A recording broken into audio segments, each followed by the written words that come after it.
Hello student, RS सौंदर्य classes में आपका स्वागत है। देखिए आज के वीडियो में इसमें देखेंगे आवर्त सारणी में तत्वों की स्थिति, यानी कि कोई भी तत्व है तो वो किस आवर्त में, किस ब्लॉक में, किस वर्ग में, उस तत्व की पूरी डिटेल में जानकारी यहाँ पर लेंगे। यानी आवर्त ज्ञात करेंगे, ब्लॉक ज्ञात करेंगे, वर्ग ज्ञात करेंगे।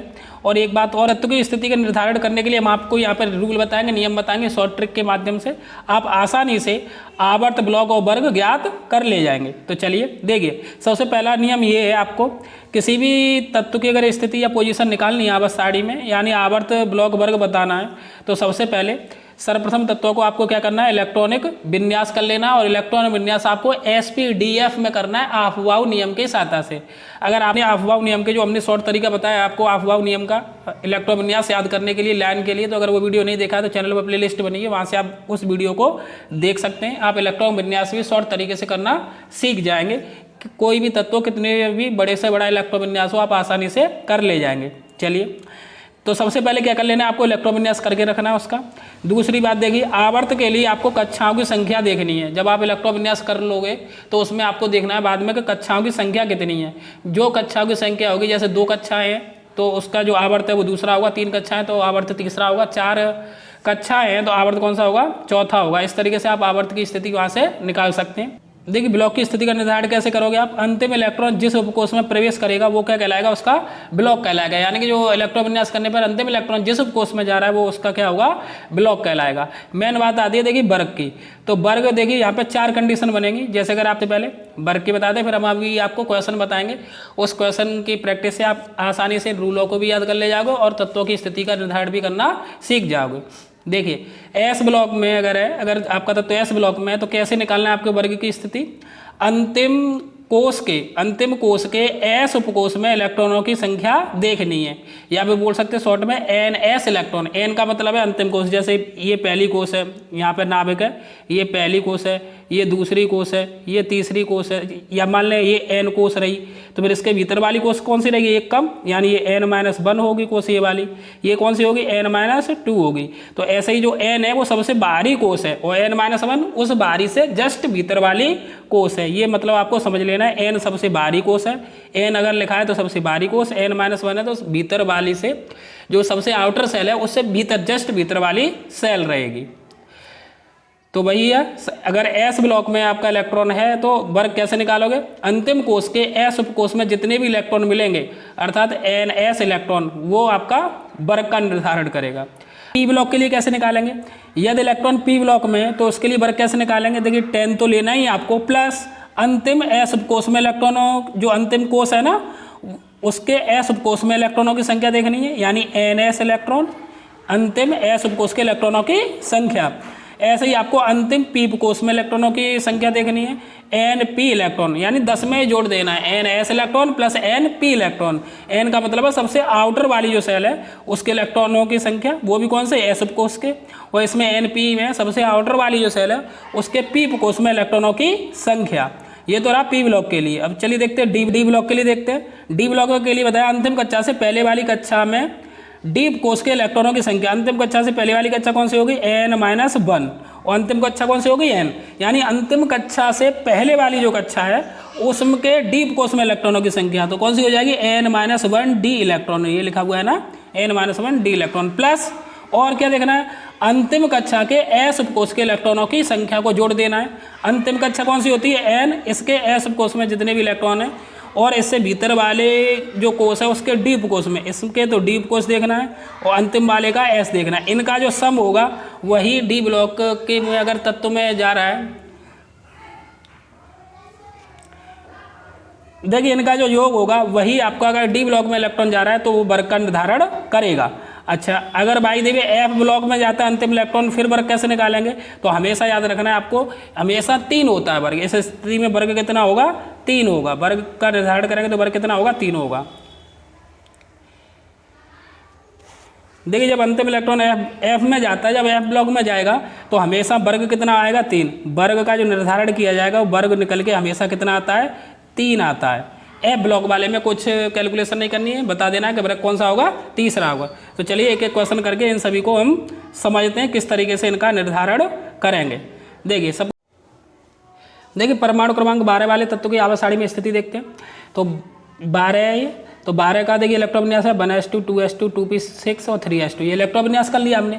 अब इलेक्ट्रोविन्यास करने के बाद में अफवाह नियम के साथ से अगर आपको अफवाह नियम में किसी प्रकार की कोई दिक्कत है तो आप हमारे चैनल में प्लेलिस्ट बनी है, वहाँ से अफवाह नियम को आसानी से देख सकते हैं। वहाँ पर आपको अफवाह नियम के द्वारा इलेक्ट्रोविन्यास करने की शॉर्ट ट्रिक मिलेगी, आप किसी भी तत्व का इलेक्ट्रोविन्यास आसानी से फिर कर ले जाएंगे। चलिए तो अब देखते हैं आवर्त। आवर्त के लिए क्या देखते हैं, कोष देखते हैं कितनी कोसें यूज हुई हैं। देखिए 1 2 और 3, मैक्सिमम कितनी कोसें यूज हुई हैं, ये सामने ये लिखा हुआ है, इसके सामने 1 है 2 है 3 है, तो मैक्सिमम कितनी कोसें यूज हुई हैं 3। तो इसका मतलब है जो आवर्त होगा वो कौन सा होगा, ये तीसरे आवर्त का तत्व होगा पहली बार। अच्छा ब्लॉक देखते हैं, अंतिम इलेक्ट्रॉन किसमें प्रवेश करा है, एस उपकोष में किया है, तो इसका मतलब ब्लॉक कौन सा होगा, एस ब्लॉक का तत्व होगा। अब वर्ग देखते हैं, वर्ग के लिए देखिए क्योंकि ये तत्व किसमें एस ब्लॉक है, एस ब्लॉक के लिए जो हमने रूल बताया वर्ग निकालने के लिए क्या बताया, एन एस इलेक्ट्रॉन, यानी सबसे बाहरी कोष के एस उपकोष में इलेक्ट्रॉनों की संख्या कितनी है। तो सबसे बाहरी कोष कौन सी है, यही है तीसरी, इसका एस उपकोष है, इसमें इलेक्ट्रॉनों की संख्या कितनी है 2, इस वाले में 3s2 में, तो इसका मतलब इसका वर्ग कौन सा होगा, ये दूसरे वर्ग का तत्व होगा। ठीक, चलिए देखते हैं फिर परमाणु क्रमांक 13 वाले तत्व की आवर्त सारणी में स्थिति। चलिए इसे भी देख लेते हैं। इसका इलेक्ट्रोविन्यास किया हमने 1s2 2s2 2p6 3s2 3p1। कोष कितनी यूज हुई है पहले वो देखेंगे, तो 1 2 और 3, यानी आवर्त कौन सा होगा, तीसरे आवर्त का तत्व होगा, ये क्लियर हो गया। अंतिम इलेक्ट्रॉन किस उपकोष में गया है, पी उपकोष में गया है, तो ब्लॉक निकालने के लिए वही होता है कि अंतिम इलेक्ट्रॉन जिस उपकोष में प्रवेश करता है वो ब्लॉक होता है, तो यानी कि पी ब्लॉक होगा इसका। ठीक, अच्छा वर्ग देखते हैं, तो जब पी ब्लॉक में तत्व होता है तो वर्ग निकालते कैसे, क्या रूल बताया हमने आपको, 10 लिखेंगे plus N S electron plus N P electron. कहने का मतलब क्या है कि 10 में क्या जोड़ना है, अंतिम एस उपकोष में गए इलेक्ट्रॉनों की संख्या, तो अंतिम एस उपकोष में कितने इलेक्ट्रॉन गए, तो ये कितने 2, तो प्लस का 2 लिख लो। अंतिम पी उपकोष में गए इलेक्ट्रॉनों की संख्या अंतिम कोष के पी उपकोष में, तो कितने इलेक्ट्रॉन है, 1 ऊपर लिखा हुआ है, तो प्लस का 1 लिख लो, और जोड़ेंगे तो 10 और 2 12 और 1 13, यानी ये 13वें वर्ग का तत्व है। यहाँ से वर्ग निकल आया। चलिए देखते हैं आगे। देखिए इस प्रकार से भी क्वेश्चन पूछ सकता है, जैसे यहाँ पे लिखा हुआ है क्वेश्चन ये है, एक तत्व का इलेक्ट्रोविन्यास निम्नलिखित है, ये इलेक्ट्रोविन्यास दिया हुआ है, इसमें आवर्त ब्लॉक तथा वर्ग बताने। तो सबसे पहले आवर्त देखने के लिए देखेंगे कि इसमें कक्षाएं कितनी यूज हुई हैं। तो देखिए पहली कोष है, दूसरी तीसरी, दूसरी भी हुई है, तीसरी भी हुई है, चौथी भी हुई है, फिर 5 भी हुई है, फिर छठवीं भी यूज हुई है 6s2 पर। यहाँ पर देखिए तो यानी 6 कोषें यूज हुई हैं, तो इसका जो आवर्त होगा वो 6वें आवर्त का ये तत्व होगा, ये क्लियर हो गया। ब्लॉक अंतिम इलेक्ट्रॉन किस उपकोष में गया है, तो अंतिम इलेक्ट्रॉन आपको दिखाई दे रहा है किस में गया है, एफ उपकोष में, तो इसका मतलब ब्लॉक कौन सा होगा, एफ ब्लॉक का तत्व होगा। और जैसे ही एफ ब्लॉक का तत्व होता है वैसे ही वर्ग क्या होता है, एफ ब्लॉक के प्रत्येक के लिए वर्ग हमेशा कौन सा रहता है, तीसरा रहता है। तो इस प्रकार से हम एफ ब्लॉक वाले के लिए भी निकाल सकते हैं। चलिए अब देख लेते हैं एक डी का, जो कि तत्व डी ब्लॉक में हो गया हो। तो देखिए डी ब्लॉक के लिए देखते हैं, तत्व एक का इलेक्ट्रोविन्यास 1s2 2s2 2p6 3s2 3p6 4s2 3d1 दिया है। तत्व एक के लिए हमें बताना है आवर्त ब्लॉक और वर्ग।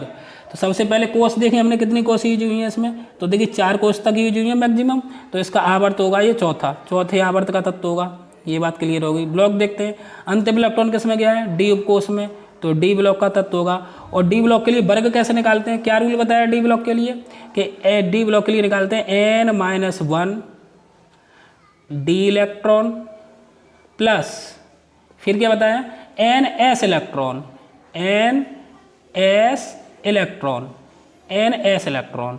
चलिए तो n-1 डी इलेक्ट्रॉन में देखते हैं, यानी n-1 डी का मतलब क्या है, n तो सबसे बाहरी वाली सेल होगी, सबसे बाहरी वाली कोष होगी, n-1 उससे जस्ट भीतर वाली, तो सबसे बाहर वाली कौन सी है, 4s2 है ये तो n इलेक्ट्रॉन के लिए आएगा। इससे जस्ट भीतर वाली कौन सी है, 3d1, 3d उपकोष की चाहिए ना, उससे भीतर वाली डी कोष की कोष में कितने इलेक्ट्रॉन है, कितने इलेक्ट्रॉन है, 1 प्लस एन एस इलेक्ट्रॉन, सबसे बाहरी वाले सेल के एस कोष में कितने इलेक्ट्रॉन है, तो 2, तो इन दोनों को जोड़ लेंगे तो 2 और 1 कितना हो जाएगा, वर्ग निकल के आएगा 3, ये लिखा हुआ है। देखिए वर्ग कौन सा हो गया, तीसरा, ब्लॉक कौन सा हो गया, डी, आवर्त कौन सा हो गया, चौथा।